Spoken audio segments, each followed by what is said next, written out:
मैंने जहां आंख खोली वह बहुत गंदी जगह थी। होश संभालते ही मुझे अपने इर्द गिर्द गंदगी के ढेर नजर आए। हर तरफ गरीबी अपने पर फैलाए बैठी थी। लेकिन मैं ऐसी जिंदगी नहीं गुजारना चाहती थी। इसलिए मैंने एक ऐसा कदम उठाया जिसके बाद मेरी जिंदगी तो बदल गई, मगर फिर जो मेरे साथ हुआ वो किसी का भी दिल दहलाने के लिए काफी था।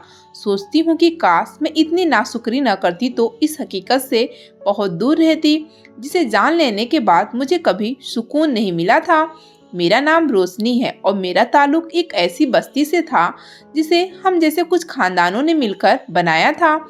ऐसे लोगों की बस्ती थी जहाँ पर सबके सब या तो कचरा चुनने वाले थे या फिर भीख मांगने वाले।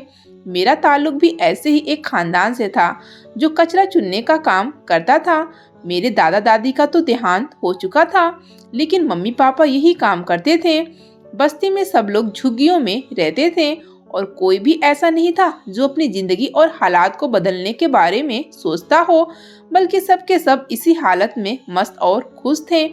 मेरे मम्मी पापा के पास भी एक झुग्गी थी जिसमें मम्मी पापा के साथ मैं और मेरी 3 बहनें और एक भाई भी रहता था। मैं बहन भाइयों में दूसरे नंबर पर थी। उसके बाद मेरा भाई और सबसे छोटी 2 बहनें थी। मैंने जब से होश संभाला था अपने आप को इसी माहौल में देखा था। मुझे यह सब बचपन से ही अच्छा नहीं लगता था। हर तरफ गंदगी के ढेर और कचरे के सिवा कुछ भी नहीं था। जो लोग कचरा चुनते थे वो बोरियों में बंद करके उसे वहीं पर रख लेते और फिर अगली सुबह जाकर बेचते थे। कुछ ऐसे भी थे जो 2-2, 3-3 दिन कबाड़ और कचरा जमा करके फिर बेचा करते थे।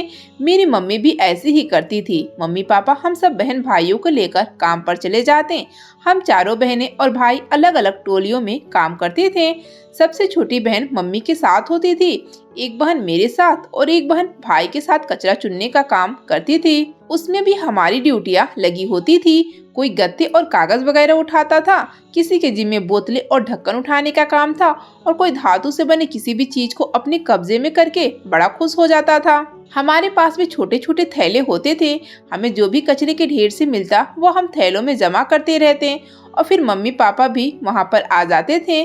उसके बाद हमें लेकर बस्ती में चले जाते और सारे दिन की जमा पूंजी का ढेर लगाकर अलग अलग करते थे। शुरू शुरू में तो जब मुझे इतनी समझ नहीं थी तब ये सब अजीब नहीं लगता था, लेकिन जैसे जैसे मैं बड़ी हो रही थी मुझे गंदगी से चिढ़ होने लगी थी। हालांकि मैं ऐसी गंदगी में पैदा हुई थी और इसी गंदगी में 10 साल की हो गई थी। अगर मम्मी मुझे कचरे के ढेर से कोई चीज उठाने को कहती तो उस चीज को हाथ लगाने को मेरा दिल नहीं चाहता था। इस बात पर कई मर्तबा मम्मी ने मुझे मारा भी था। मुझे गालियां देती थी और बातें सुनाती थी कि कचरे पर पैदा होने वाली लड़की को ऐसे नखरे आते हैं जैसे किसी शीश महल में पैदा हुई हो। लेकिन मुझ पर न तो मम्मी की मार का असर होता था और न ही बातों का, बल्कि वक्त के साथ साथ मेरी नफरत भी बढ़ती जा रही थी। हमारी बस्ती में एक और ऐसी रस्म थी जो मुझे बेहद बुरी लगती थी। दरअसल बस्ती के तमाम खानदानों में छोटी उम्र की शादियों का रिवाज था। मैंने खुद ऐसी शादियां होते हुए अपनी आंखों के सामने देखी थी जिनमें दूल्हा दुल्हन की उम्र मुश्किल से 14-15 साल होती थी।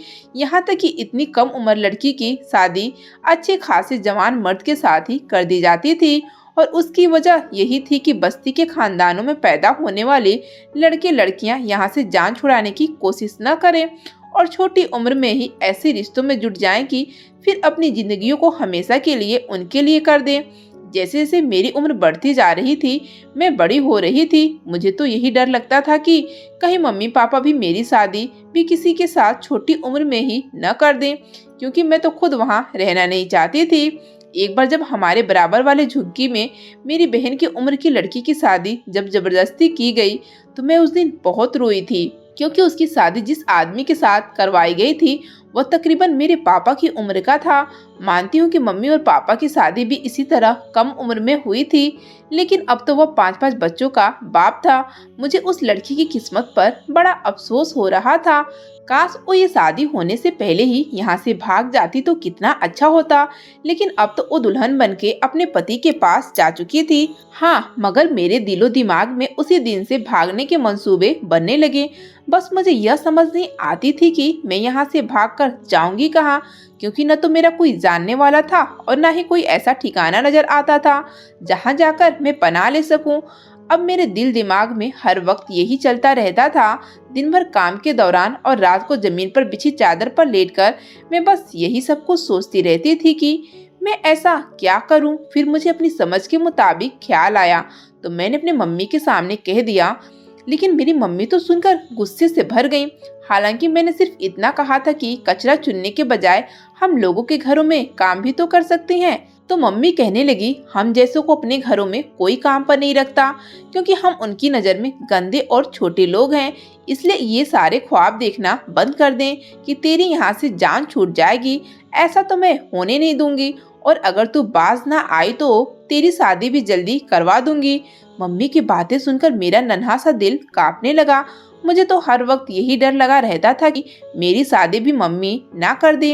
इसलिए अब मैं जब काम पर जाती तो आसपास के घरों पर नजर रखती थी। मैं ये नोट करना चाहती थी कि कौन से घर में कौन रहता है, और अगर किसी को काम की जरूरत है तो मुझे वहाँ पर जाना चाहिए। एक दिन मैं कचरा चुनते चुनते ऐसे इलाके में निकल गई जहाँ बड़े अच्छे अच्छे घर बने हुए थे।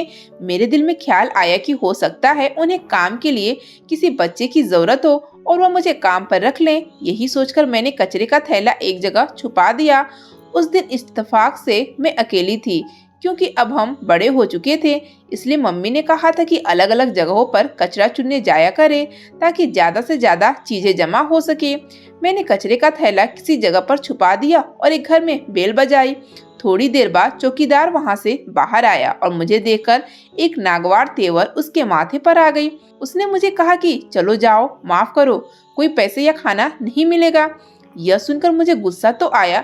दिल चाहा कि कोई पत्थर उठाकर उसके सर में मार दूं, लेकिन मैंने अपने गुस्से को काबू में रखा और उससे कहा कि मुझे खाना या पैसे नहीं चाहिए, बल्कि काम चाहिए। तो वो जोर जोर से हंसने लगा और कहने लगा कि तूने अपना हुलिया देखा है? मालकिन और मालिक तुम जैसे को घर में घुसने नहीं देते और तुम काम की बात करती हो। यह कहकर उसने मुझे वहां से भगा दिया।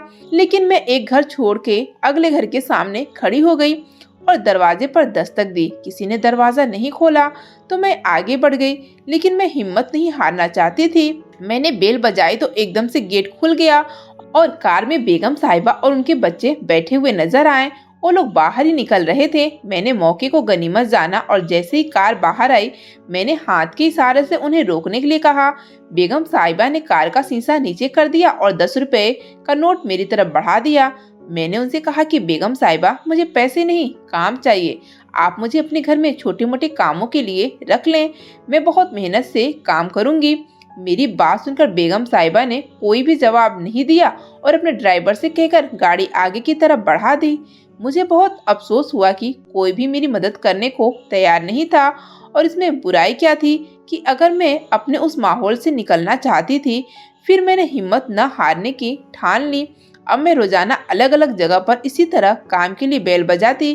कोई मुझे दुत्कार देता तो कोई जवाब ही नहीं देता, मगर बात कहीं बनती नजर नहीं आ रही थी। ऐसे ही काफी दिन गुजर गए। अब मुझे यकीन हो गया था कि मम्मी ठीक कहती थी कि हम जैसे को कोई अपने घरों पर काम नहीं देता, इसलिए तो मजबूर होकर हम कचरा उठाते हैं। फिर मैंने घरों में काम करने की कोशिश छोड़ दी, चुपचाप अपना काम मम्मी पापा के साथ करती रही। लेकिन अभी 1 साल ही गुजरा था कि मम्मी पापा ने मेरी बहन की शादी हमारी बस्ती के एक लड़के से कर दी। वो लड़का मेरी बहन से तकरीबन 7-8 साल बड़ा था, लेकिन कम से कम शादीशुदा या बूढ़ा तो नहीं था। इसलिए मेरी बहन बड़ी खुश थी। हालांकि मुझे उसकी फिक्र हो रही थी, वह इतनी छोटी सी उम्र में कैसे सब कुछ संभालेगी। वो मुझसे 1 साल ही तो बड़ी थी। मैं 15 साल में थी और वो 16 साल की हुई थी। अगर मैं ये सब कुछ सोच समझ सकती थी तो वो क्यों नहीं इस बात पर सोचती थी। लेकिन उसे तो बस शादी का शौक चढ़ा हुआ था। उसकी शादी के बाद मैं और ज्यादा मोहताज और फिक्रमंद हो गई। मुझे ऐसा लगता था कि मम्मी और पापा 1 साल भी नहीं गुजरने देंगे और मुझसे भी जान छुड़वा लेंगे। इसलिए मैंने एक दिन घर से भागने का इरादा कर लिया। मुझे नहीं मालूम था कि मैं भागकर कहाँ जाऊंगी, लेकिन मैं अब और खौफ के साथ मम्मी पापा के साथ नहीं रह सकती थी कि पता नहीं कब वो मेरी भी किसी के साथ शादी करवा देंगे। एक दिन मैंने अपने घर से भागने का पूरा इरादा कर लिया। मुझे नहीं पता था कि मैं कहाँ जाऊंगी, मगर अब मुझे यहाँ नहीं रहना था। मैं रोजाना की तरह काम पर निकल गई और काफी देर तक बस इधर उधर फिरती रही या बैठी रही। मैंने उस दिन किसी चीज को हाथ तक नहीं लगाया था। मैं बस अपने आप को हिम्मत दे रही थी कि मुझे घर वापस नहीं जाना है। लेकिन जब वैसे ही सारा दिन गुजर गया और मुझे कुछ समझ नहीं आया कि मैं जाऊंगी कहाँ, तो फिर मैंने घर की राह ली। मेरे दिमाग में यही चल रहा था कि मैं कुछ दिन तक किसी ऐसे संस्था के बारे में जानकारी लेती हूँ जहाँ पर मुझे पनाह मिल सके। इस सिलसिले में मैंने दूसरे दिन से काम करना शुरू कर दिया। मैं जहाँ पर कचरा चुनने के लिए जाती थी, वहाँ आसपास दुकानों या राह चलते मुसाफिरों से ऐसे किसी संस्था के बारे में पूछती रही। लेकिन इस दौरान मुझे एहसास हुआ कि उन लोगों की नीयत और नजरें ठीक नहीं है, इसलिए मुझे किसी की बातों में नहीं आना चाहिए। मैं थोड़ा डर गई थी। फिर मुझे एक ऐसी जगह का पता चल गया जहाँ पर बेसहारा और लवारिस लड़कियों और औरतों को पनाह दी जाती थी। मैं वहाँ जाने का इरादा बनाकर बैठ गई और जिस दिन मुझे हमेशा के लिए अपने माँ बाप को छोड़कर उस संस्था में जाना था, उस दिन मैंने अपने उस कचरे वाले थैले में 2-4 जोड़े रखे और घर से निकल गई। लेकिन अभी थोड़ी दूर ही गई थी कि मम्मी और पापा मेरे पीछे आ गए। उन्होंने मुझे रोककर मुझसे थैला लिया और जब उसे खोलकर देखा तो वहीं पर मुझे मारने लगे। मम्मी ने कहा, मैं तो काफी दिन से तेरी हरकतें नोट कर रही थी और मुझे अच्छी तरह पता है कि तू लोगों से पता नहीं क्या क्या पूछ रही थी और मुझे तेरे इरादे ठीक नहीं लगते थे, इसलिए तुझ पर पूरी नजर रखी हुई थी मैंने। और देख ले, आज वही हुआ जिसका मुझे डर था। अब तू देख मैं तेरे साथ क्या करती हूँ। यह कहकर पापा मुझे पकड़कर वापस झुग्गी में ले गए। फिर उसके बाद तो मम्मी मुझे 1 मिनट के लिए भी अकेला नहीं छोड़ती थी। काम पर भी अपने साथ लेकर जाती और झुग्गी में भी हर वक्त मेरे साथ रहती थी। फिर मम्मी और पापा ने मेरी शादी की बात पक्की कर दी। मैं सिर्फ 16 साल की थी और मेरी शादी जिस आदमी से मम्मी और पापा कर रहे थे और मुझसे डबल उम्र का था। वो लोग बस मुझे किसी खूंटे से बांध देना चाहते थे ताकि मैं कहीं भाग न सकूं। उस आदमी का नाम मंजीत था। वह भी हमारी बस्ती में ही रहता था और इस शादी पर बेहद खुश था। इससे पहले भी उसकी एक बीवी और 3 बच्चे थे। मुझे समझ नहीं आता था कि मम्मी और पापा इतने जालिम कैसे हो सकते हैं। आखिर उनको मेरी शादी से क्या मिलेगा। फिर जब शादी के दिन करीब आए तो मुझे पता चला कि उन्हें मंजीत ने काफी पैसे दिए थे। इसी वजह से वो मेरी शादी मंजीत से करवाने के लिए तैयार थे। मुझे जबरदस्ती दुल्हन बनाकर मंजीत के साथ भेज दिया गया। मैं रोती धोती रही मगर किसी ने मेरी एक बात न सुनी और ना मुझ पर तरस आया। मंजीत से शादी के बाद तो मेरी जिंदगी और भी नर्क हो गई थी। उसकी पहली बीवी मेरी मम्मी से कम नहीं थी। मुझे बार बार गालियां देकर मंजीत की पहली बीवी को बहुत सुकून मिलता था। और तो और मंजीत के बच्चे भी किसी से कम नहीं थे। उसकी बड़ी बेटी तो मुझसे कुछ साल ही छोटी थी, लेकिन हर चीज में मेरा मुकाबला करने को हर वक्त तैयार रहती थी। मंजीत के पास बराबर बराबर 2 झुग्गियां थी। एक में उसकी पहली बीवी और बच्चे रहते थे, दूसरे में मैं रहती थी। मंजीत ज्यादातर मेरी झुग्गी में ही पाया जाता था। मैंने अपने मम्मी पापा के पास जाना छोड़ दिया था, जबकि मम्मी हर दूसरे दिन मुझसे मिलने आ जाती थी। मैं अब कचरा चुनने के लिए बाहर तो नहीं जाती थी, लेकिन मुझे ये जिंदगी हरगिज मंजूर नहीं थी। जब मेरी शादी को 1 महीना हो गया तो मंजीत ने मुझे मारना पीटना शुरू कर दिया।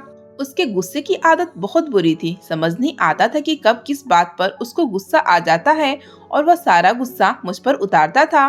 फिर जब उसने नशे की लत की वजह से काम करना भी छोड़ दिया तो हमारे घर के हालात बहुत बुरे हो गए। 2 बीवियों और 3 बच्चों को पालना मुमकिन नहीं रहा था। तब उसने अपनी दोनों बीवियों को कचरा चुनने के काम पर लगा दिया, जिसमें बच्चे भी हमारा साथ देते थे। शादी के सिर्फ 3 माह बाद ही मैं दोबारा से कचरा चुनने का काम करने लग गई थी, लेकिन अब मेरे अंदर बगावत पहले से भी ज्यादा आ चुकी थी। मुझे ऐसा लगा कि जैसे बाहर निकलकर काम करना मेरे लिए यहाँ से फरार होने का रास्ता बना देगा, और फिर मुझे बहाना भी मिल गया और रास्ता भी। हुआ कुछ यूं कि एक दिन ज्यादा नशा करने की वजह से मंजीत का देहांत हो गया। मैं विधवा हो चुकी थी। मेरी माँ बहुत रो रही थी, लेकिन मैं बिल्कुल खामोश बैठी थी। मुझे एहसास हो रहा था जैसे मुझे किसी कैद से आज़ादी मिल गई है और सारी बस्ती हमारे गम में शामिल थी। उस वक्त मैं यहाँ से भागने के मंसूबे बना रही थी। फिर मैंने एक रात को बस्ती से निकल जाने का फैसला कर लिया और अपने कुछ जोड़े साथ लिए और वहाँ से निकल गई। वहाँ से निकलकर मैं सीधे उसी संस्था में चली गई जो मैंने देख रखा था। उस वक्त वहाँ एक औरत ड्यूटी पर थी। मैंने उसे बताया कि मैं अकेली हूँ, मेरे पति मर चुके हैं, मेरे लिए कोई काम है, क्या आप मेरी मदद कर सकती हैं? उस औरत ने कुछ जरूरी जानकारी मुझसे ली और मुझे वहाँ रहने की इजाजत दे दी। वो एक ऐसा संस्था था जहाँ पर बेसहारा औरतों और लड़कियों को पनाह दी जाती थी। सिर्फ इतना नहीं, बल्कि उनको कोई न कोई काम करवाने में भी उनकी मदद करते थे। मैं 2 दिन तक वहाँ रही तो उसी औरत ने मुझसे पूछा कि मैं क्या काम कर सकती हूँ। मेरे पास तो ऐसा कोई हुनर नहीं था जो मैं उसे बताती। मैंने उसे कहा कि मैं घरों में काम कर सकती हूँ, उसके अलावा तो मैं कुछ नहीं कर सकती। तो उसने एक हफ्ते के अंदर अंदर मुझे 2-3 बंगलों में काम के लिए रखवा दिया। मैं सुबह के वक्त काम पर निकलती थी और शाम को मेरी वापसी होती तो मैं वापस उसी संस्था में जाकर सोती थी, क्योंकि किसी भी बंगले में मुझे पनाह नहीं मिली थी। संस्था के मैडम से बात हो गई थी कि जब तक मेरे रहने का इंतजाम नहीं होता मैं संस्था में रह सकती हूँ। वहाँ पर मुझ जैसी कुछ लड़कियाँ भी थीं, लेकिन ज्यादातर औरतें थीं और बूढ़ी औरतें भी उसमें शामिल थीं। वही लोग मिलजुल कर खाना वगैरह बना लिया करती थीं और वह संस्था ट्रस्ट के तहत चलता था। कुछ औरतें वहीं पर सिलाई कढ़ाई का काम किया करती थीं, जिससे आमदनी होती थी, लेकिन उस आमदनी का ज्यादा हिस्सा संस्था के पास जाता था। मैं जब शाम को काम से वापस आती तो मुझे भी उन लोगों के साथ कोई न कोई काम करना पड़ता था। मैं ज्यादातर सफाई और किचन का काम संभाल लेती थी, ताकि मेरे वहाँ रहने पर किसी को कोई एतराज न हो। ऐसे ही 2-3 महीने गुजर गए। मुझे बंगलों में काम करने पर जो पैसे मिलते थे, मैं उनमें से कुछ पैसे संस्था के मैडम को भी दिया करती थी। फिर मैडम मुझे एक ऐसे बंगले के बारे में बताया जहाँ पर बंगले की मालकिन को फुल टाइम नौकरानी चाहिए थी। वहाँ पर मुझे रहने का भी मिल रहा था और खाने पीने की भी कोई टेंशन नहीं होनी थी। इसी वजह से मैंने बाकी सारे काम छोड़कर वहाँ जाने का फैसला कर लिया। अगले दिन ही संस्था की मैडम ने मुझे बंगले में पहुँचा दिया। बंगले की मालकिन बहुत वसूल वाली लग रही थी। बंगला बहुत शानदार था, ऐसा लगता था जैसे वह बहुत ज्यादा अमीर लोग हैं। मैं वहाँ जाकर खुश हो गई, क्योंकि मेरे लिए रहने का इंतजाम भी हो गया था। मालिक ने बंगले के पीछे बने हुए क्वार्टरों में से एक क्वार्टर मुझे दे दिया और सारा काम भी समझा दिया। मुझे वहाँ पर किचन और साफ सफाई के सारे कामों की निगरानी करनी थी और मैं ही मैडम से डायरेक्ट बात करके सारे कामों की लिस्ट बनवाती थी। मुझे काम करते हुए 1 हफ्ते से ज्यादा हो गया था। मैडम मेरे काम से खुश थी, लेकिन उन्होंने कभी भी मुझसे काम के अलावा कोई बात नहीं की थी। बंगले के मालिक का अपना बिजनेस था और मैडम भी ऑफिस आया जाया करती थी। मैडम का एक अपाहिज बेटा था, जिसे मैंने हमेशा व्हील चेयर पर देखा था। मैडम का बेटा बहुत खूबसूरत और गबरू नौजवान था। अगर किसी आम कुर्सी या सोफे पर बैठे हुए कोई उसे देखता तो वो पहचान नहीं पाता कि मैडम का बेटा अपाहिज है। उसकी दाईं टांग बिल्कुल भी काम नहीं करती थी। मुझे मालूम नहीं था कि वो कब से इस हाल में है, लेकिन ऐसा लगता था जैसे वो शुरू से अपाहिज नहीं था। और फिर मुझे 1 महीने बाद वहाँ पर काम करने वाली एक नौकरानी ने बताया कि मैडम का बेटा बहुत जिंदा दिल और काबिल लड़का था, लेकिन 4 साल पहले एक एक्सीडेंट में उसकी पूरी एक टांग खराब हो गई और दूसरी पर भी बहुत चोटें आई थी। तब से वह ऐसी जिंदगी गुजार रहा है। हालांकि मालकिन और मालिक ने अपने बेटे के इलाज में कोई कसर नहीं छोड़ी। विदेशों में उसको लेकर गए, मगर जो टांग कट चुकी थी उसका इलाज कैसे हो सकता था। अलबत्ता उसे नकली टांग लगवाई गई थी, लेकिन वो उसके साथ भी चल नहीं पाता था। मैंने तो कभी उनको चलते फिरते हुए नहीं देखा था। मैडम के बेटे का नाम राजेंद्र था और राजेंद्र साहब के कामों के लिए एक नौकर अलग रखा हुआ था। वही राजेंद्र साहब के सारे काम करता था। उनके कमरे की सफाई, सेटिंग और कोई भी चीज अगर राजेंद्र साहब मंगवाते तो उनके कमरे में सिर्फ और सिर्फ वही नौकर जाया करता था। उनके कमरे में किसी और को जाने की बिल्कुल भी इजाजत नहीं थी, इसलिए कोई गलती से भी उनके कमरे की तरफ नहीं जाता था। राजेंद्र साहब का कमरा बिल्कुल कोने में बना हुआ था। मैंने तो किसी भी नौकर या नौकरानी को उस तरफ जाते हुए भी नहीं देखा था। मुझे भी मैडम ने सख्ती से कहा था कि मैं किसी भी काम की वजह से राजेंद्र साहब के कमरे में नहीं जा सकती, और मुझे जरूरत ही क्या थी। मेरे लिए तो यही बहुत है कि मैडम मुझ पर भरोसा करने लगी थी और मैं वहाँ क्वार्टर में ही रहती थी। कभी कभी मुझे अपनी पुरानी जिंदगी, मम्मी पापा और मंजीत की भी याद आ जाती थी। पता नहीं क्यों हम लोग अपने हाल को बदलने की कोशिश नहीं करते। हालांकि अगर इंसान कोशिश करे तो बहुत कुछ बदल सकता है। काश मेरे माँ बाप भी किसी ऐसे रोजगार की कोशिश करते कि उनके बच्चे को एक बेहतर जिंदगी मिल सकती, मगर उन्होंने तो अपने बच्चों को भी अपने साथ कचरे के ढेर पर सुलाना शुरू कर दिया था। कभी कभी मैं सोचती थी कि अगर मैं जिंदगी में कुछ कर पाई तो अपनी बस्ती के लोगों के लिए जरूर कुछ करूंगी। मुझे यहाँ काम करते हुए 2 महीने हो चुके थे, मगर अब तक मैंने पूरा बंगला नहीं देखा था। मैं तो हैरान होती थी कि इतने बड़े बंगले में सिर्फ 3 लोग रहते थे और हम जैसे लोग बाहर सड़कों पर झुग्गियां बनाकर रहने पर मजबूर थे। पता नहीं मैं क्यों अपने खानदान और बस्ती वालों से अलग थी। एक दिन मैडम ने मुझसे मेरी उम्र और शादी के बारे में पूछा। मैंने उन्हें बताया कि मैं सिर्फ 18 साल की हूँ और एक विधवा हूँ, दूसरे के घरों में काम करती हूँ, भला मुझसे शादी कौन करेगा। यह सुनकर मैडम खामोश हो गई और मैं भी अपने कामों में बिजी रहने लगी। बंगले में रहते हुए मेरी जिंदगी बहुत हद तक बदल चुकी थी। अब मैं अच्छे कपड़े पहनती थी, साफ सुथरी रहती थी, ज्यादा से ज्यादा उन लोगों को नोट करने की कोशिश करती ताकि मेरा बोलने का तरीका और रखरखाव बेहतर हो सके, और ऐसा ही हो रहा था। मैंने बहुत जल्दी इतना कुछ सीख लिया था कि मैडम भी मुझसे खुश थी। फिर मुझे एहसास हुआ कि वो दिल की एक अच्छी औरत थी। शायद उनके बेटे की ऐसी हालत ने उन्हें थोड़ा सख्त और संजीदा बना दिया था, इसलिए मैं बड़े दिल से उनका ख्याल रखने लग गई थी। एक दिन जब कोई भी घर में मौजूद नहीं था, नौकर अपने अपने काम में लगे थे, तो मैं भी लॉन्ज में सफाई कर रही थी। उस वक्त मुझे राजन साहब के कमरे से कुछ आवाजें महसूस हुई, मगर मैंने उन आवाजों की तरफ ध्यान नहीं दी। लेकिन थोड़ी देर बाद मुझे ऐसे लगा जैसे कोई औरत की आवाज कमरे से आ रही है। हालांकि घर में तो मैडम थी ही नहीं और राजन साहब के कमरे में कोई भी औरत नहीं जाती थी। फिर मैंने सोचा कि शायद टीवी से आवाजें आ रही होगी, लेकिन तकरीबन 1 घंटे बाद जब मैं काम पूरी करवाकर कुछ चीजों को सेट करने में लगी हुई थी, तो मुझे राजन साहब के कमरे से बहुत अजीब आवाज सुनाई दी। क्योंकि मैं कमरे के करीब ही खड़ी थी, अंदर से किसी लड़की के रोने की आवाज आ रही थी। मुझे बड़ा अजीब सा लगा और मैं परेशान भी हो गई कि राजन साहब के कमरे में कौन था, मगर मैं अंदर जाने की हिम्मत नहीं कर सकती थी क्योंकि मुझे इस नौकरी से हाथ नहीं धोने थे। मैं अपने काम में लगी रही, लेकिन अब हर दूसरे दिन ऐसा होने लगा। राजन साहब के बंद कमरे में से लड़की के रोने धोने की आवाजें आती। कभी कभी तो ऐसा लगता है जैसे कोई बड़ी मिन्नत कर रहा है। मुझे सिर्फ आवाजें सुनाई देती थी, बात तो समझ आती नहीं थी, लेकिन रोने की आवाज तो बहुत तेज थी। मेरा दिल और दिमाग उलझ गया था। मैं जानना चाहती थी कि यह क्या राज है। मैंने इस बारे में अपने साथी नौकरानियों से बात की तो उन्होंने भी इस बारे में कुछ न पता था। एक नौकरानी ने बताया कि उसने भी कई मर्तबा ऐसी आवाजें सुनी है, मगर किसी की हिम्मत नहीं है कि वह बेगम साहिबा से पूछे या राजन साहब के कमरे में जाकर देख सके। दूसरी नौकरानी कहने लगी कि हमें जरूरत ही क्या है, ये बड़े लोग हैं, जो मर्जी करते रहें, हमें अपने काम से काम रखना चाहिए। और उसकी बात सच भी थी, मगर एक इंसान और लड़की होने की हैसियत से मुझे जिज्ञासा भी होता था और अफसोस भी। मैं जानना चाहती थी कि आखिर कमरे में रोने की आवाज क्यों आती है। अगर कोई लड़की वहाँ थी तो वो बाहर क्यों नहीं निकलती थी। और मैंने तो 2 महीनों में मैडम के अलावा किसी को भी राजन साहब के कमरे में आते जाते नहीं देखा था। हाँ, बेगम साहिबा या मालिक के मिलने वाले घर में आया करते थे, लेकिन उन्हें मेहमानों के कमरे में ही ठहराया जाता था। फिर मैंने इस रात से पर्दा उठाने का फैसला कर लिया, क्योंकि मैं जिस तरह की घुटन भरी जिंदगी गुजार कर यहाँ आई थी, अब मुझे ये रोने धोने की आवाजें बहुत बेचैन करने लगी थी। एक दिन राजन साहब को चेकअप के लिए हॉस्पिटल जाना था। उनका खास नौकर जब उन्हें लेकर चला गया, उस समय बेगम साहिबा भी घर में मौजूद नहीं थी, तो मैं राजन साहब के कमरे में चली गई। कमरा काफी बड़ा था, हर चीज उसकी जगह पर बड़े तरीके से रखी हुई थी।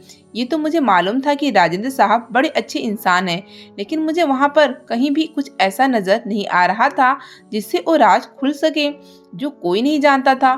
फिर मेरी नजर एक दरवाजे पर पड़ी। दूसरा दरवाजा तो यकीनन वॉशरूम का था, मगर वो दरवाजा कहाँ निकलता था। मैंने उस दरवाजे को खोलने की कोशिश की तो वो लॉक था। अब मुझे उसकी चाबी खोजनी थी। बेगम साहिबा के साथ रहते हुए मुझे इतना तो अंदाजा हो गया था कि यह बड़े लोग चाबियों को कहाँ रखते हैं। अब मुझे समझ नहीं आ रहा था कि मैं राजन साहब की अलमारी या दराजों में से कहाँ चाबी की तलाश करूं, लेकिन मैंने यूं ही बेख्याली में बेड पर रखे तकिया उठाकर देखा तो वहाँ एक चाबी पड़ी हुई नजर आ गई। मैंने चाबी उठाई और उस कमरे का दरवाजा खोल दिया, लेकिन जैसे ही दरवाजा खुला मेरे पैरों के नीचे से जमीन निकल गई, क्योंकि वो एक और छोटा कमरा था जिसमें एक लड़की जमीन पर बैठी हुई नजर आई। उसने जब मुझे देखा तो भागती हुई मेरे पास आ गई। उसके बाल बिखरे हुए थे और ऐसा लग रहा था कि वो बहुत ज्यादा रोती रही है। उसकी आंखें भी सूजी हुई थी और चेहरा भी। वो लड़की बड़ी प्यारी थी। वो मेरे सामने हाथ जोड़ने लग गई और कहने लगी कि भगवान के वास्ते मुझे यहाँ से निकाल लो, वरना मैं यहाँ मर जाऊंगी। मुझे समझ नहीं आ रहा था कि वह कौन है और उसे यहाँ पर कमरे में बंद करके क्यों रखा गया था। उसने बहुत खूबसूरत कपड़ा पहना हुआ था। ऐसा तो नहीं लग रहा था कि वह कोई नौकरानी है, और फिर नौकरानी को कोई ऐसे क्यों रख सकता था। अभी मैं उन्हीं सोचों में और हैरानी की आलम में उस लड़की के पास खड़ी थी जो मेरे सामने रो रही थी। उसी वक्त बेगम साहिबा वहां पर आ गईं और वो बेहद गुस्से में थी। ऐसा लग रहा था जैसे वो मुझे जान से ही मार देंगी। बेगम साहिबा को देखते ही वो लड़की उनके पास चली गई और उनके पैरों में गिर गई। वो उनको भी वही बात कह रही थी कि मुझे जाने दो, मुझे बख्श दो, मैं यहाँ नहीं रहना चाहती। और पता नहीं वो लड़की रोते हुए क्या कुछ कह रही थी। बेगम साहिबा आराम से खड़ी हुई थी। फिर उन्होंने उस लड़की को उठाया और मुझे पानी लाने को कहा। मैं पानी लेकर गई तो बेगम साहिबा उस लड़की को चुप करवा रही थी। फिर बेगम साहिबा ने कागजात की एक फाइल उस लड़की की तरफ बढ़ाई और उसे कहा कि आज से तुम आजाद हो। यह सुनते उस लड़की की आंखों में जिंदगी की लहर दौड़ गई। उसने फटाफट वो फाइल पकड़ी और उसे बेयकीनी के साथ पढ़ने लगी। उसके बाद वहां पर रुकना नहीं चाहती थी। बेगम साहिबा ने ड्राइवर से कहा कि छोटी बेगम साहिबा को उनके घर छोड़ आओ। मैं खामोशी से और हैरानी के साथ ये सब कुछ देख रही थी। उस लड़की के जाने के बाद बेगम साहिबा ने मुझे अपने कमरे में बुलाया और बड़े दुख से कहने लगी कि मेरे बेटे का जब 4 साल पहले एक्सीडेंट हुआ था और उसकी एक टांग खराब हो गई थी तो उसने जिंदगी से मुंह मोड़ लिया था। वह ना तो किसी से बात करता था और ना ही हंसता मुस्कुराता था। लेकिन उसकी जिंदगी में जीने की उमंग सिर्फ वही लड़की पैदा कर सकती थी जिसे वो मोहब्बत करता था। वो दोनों कॉलेज में एक साथ पढ़ते थे, एक दूसरे से मोहब्बत करते थे और हम उनकी शादी भी करवाना चाहते थे।